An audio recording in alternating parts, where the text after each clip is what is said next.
Hello YouTubers, so this is just want to make a short video on my mini light collection. In case I start getting comments about my awesome light collection on the ultimate intercom system update video, which by the way will be up on Christmas Day, so be patient. It will be up Christmas Day at midnight. So I'll start with these two lights there. Now, these are just your typical barricade lights you find when there's road work going on. One here is a flasher. The other one is just a steady on. But I modified these two because how I'm getting these to work, there is no batteries in both of them. Matter of fact, what I did was I think I stuck a DC to DC converter in this one. And so I stuck a DC to DC converter in this to power both this and that. But I'm using just a traditional 12 volt wall wart to deliver 12 volts to the DC to DC converter on the input side. And these DC to DC boards I have, they have a adjustable potentiometer. So I pre-dialed them until it was 3 volts, until my multimeter said 3 volts. And then I just connected these two to it, and they just seem to work fine. Because these barricade lights, these are LED barricade lights, not the old school incandescents. But inside of these, there are 4 sets of D batteries. At least in this style, but really there's 2 per side.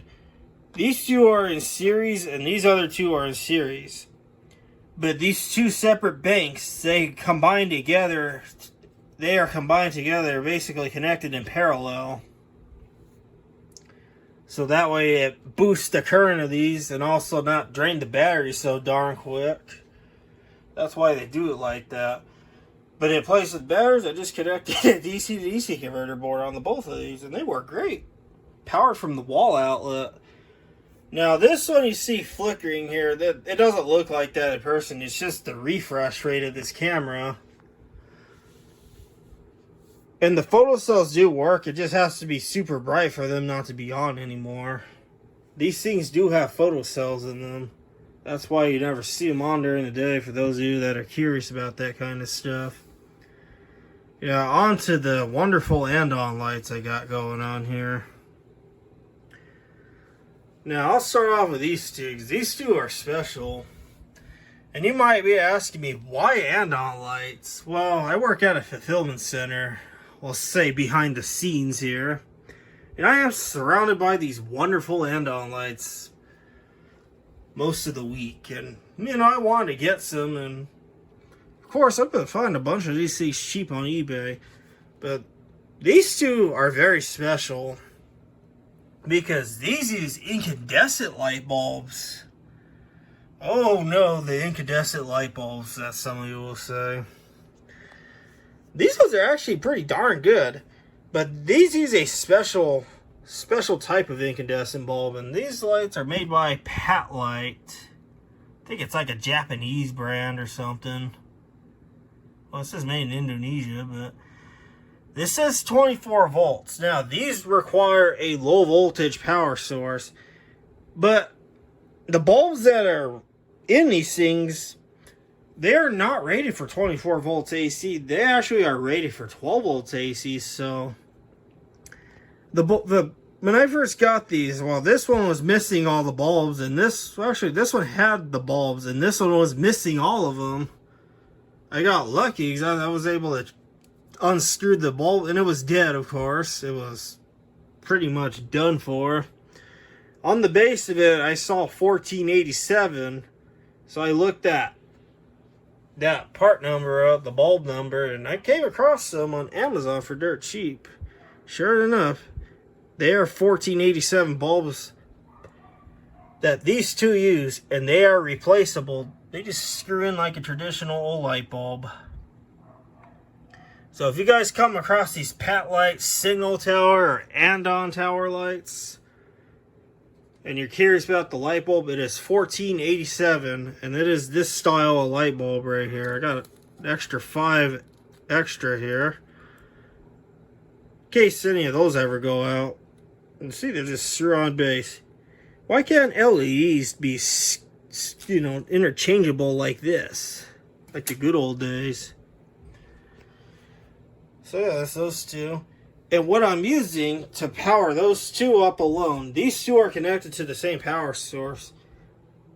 And no, I am not powering it on 24 volts AC. As a matter of fact, I'm powering it on 16 volts AC. I am using a doorbell transformer that I have lying around just to power those two. It's already set up to take in 120 volts and obviously step it down to 24. And these doesn't strain the transformer. Just a 10 VA transformer is enough to power these two. And no, it will not hurt the transformer, in case you're wondering. There are houses over here that have those lit up, have the address little lights underneath, the little lamp for to light up the address plate on your house.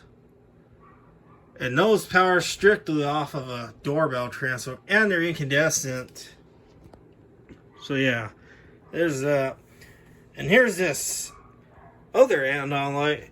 Now, these ones are everywhere on eBay, I noticed. And this one, I think I paid like 15 bucks for this. But not only that, excuse me, this one has a little piezo beeper in there. Now, I don't have that set up at all to beep, because there's really no need for it to beep. This one powers straight off of 120 volts. So this one I could just plug it straight in the wall and it just lights up. And I just wired all these together. Wired the independent light circuits together just to stay on like that. And I made a little mount on the junction box, and I just have a combination connector clamp holding the cord in place. So that way there are no shorts or none of that. It's perfect. Keep it as professional as possible. Now, these two are separate. Let's start with this one here. Now, this one I've had for probably like over 2 years now.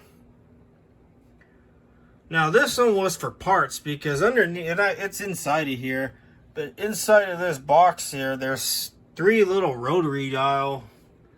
They're like kind of like rotary dial type switches. You turn the wheel, it clicks the light, it turns the light on, and then you turn the wheel the other way and it turns it off.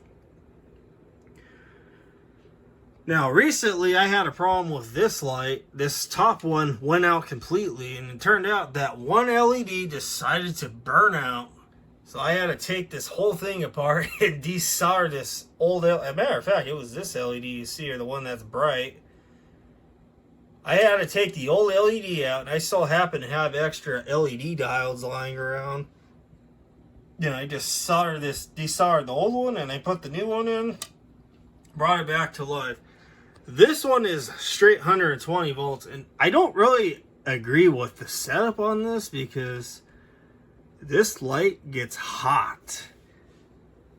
This whole signal tower will get so hot that, you know, I get afraid that it's going to bake these LEDs out. And the reason it gets so hot is because there's these big dropping resistors inside of each of these to drop the voltage down to a suitable amount for these, to power these LEDs without overvolting them.